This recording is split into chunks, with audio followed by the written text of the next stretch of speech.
In some news straight from the must be nice to have that much disposable cash department, someone has bet $500,000 on the Vikings Sunday against the low energy Detroit Lions, minus 7.5 points. This is from Sportsline.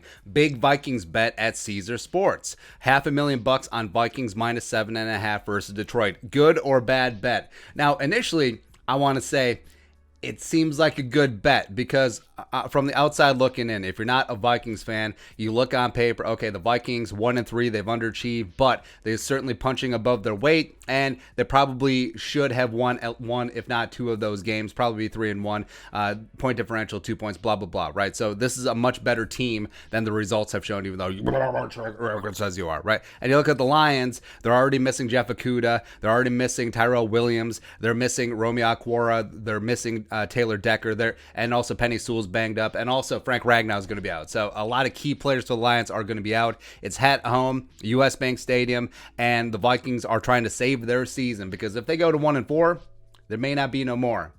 So from the outside looking in, you're like, okay, that's a pretty good bet. Vikings win by 14, 17. It's one of those 31-7, 31-13 type wins. Maybe the Lions claw back some garbage time points. That's Jared Goff's specialty. Sure, why not? But as a Vikings fan, I have concerns. Like, if this was my money and if I just put it on the table, I would be extremely concerned about it because knowing that the Vikings just love to play down to their level of competition, they'll also play up to their level of competition, sure, but they will play down to it. And I could just easily see an ugly-ass game where the Vikings end up winning 13-6. And if you're a non-degenerate, so the point spread means that if the Vikings win by 7 points, you still lose because they have to win by 7.5. So they have to win by at least 8 points. There's not even a push in there. And you'll find that 7 and 3 are key numbers when it comes to NFL betting. So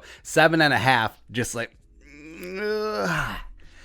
I would feel fine betting the Vikings minus 7, but 7.5 makes you just go, because you could see a spot where, say, the Vikings are up 21-7 late in the game, and then with 5 seconds left, they just throw one in the end zone, and then Detroit makes it 21-14 because you have to kick the extra point in regulation, and then you're just crushed. They're just dead. DOA. So I don't know, but obviously, if someone's betting $500,000, I mean, it's probably a drop in the bucket in terms of their net worth, or maybe they're super degenerates. I don't know. Maybe it's a Vikings fan who has sold all their possessions, got all the cash together, liquidated the house, and just say, hey, I'm going all in. If the Vikings let me down this time, I am out. I'm out for cheering for the stupid purple team. I am out on life, by the way. Actually, that got dark really quickly.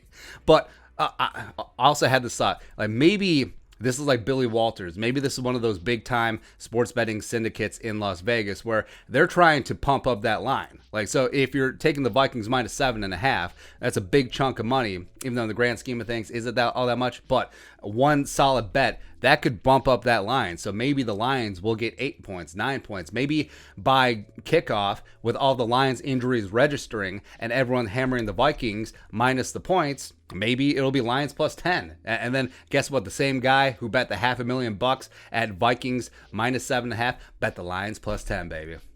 And then they look for that sweet, sweet middle. Vikings win by 9 points, and we going to sizzle. We going to sizzle. That's right. But, man, the cojones, the balls. Like, I enjoy wagering a jelly bean from time to time, but it's in, like, 100 jelly beans, not 5,100 jelly beans.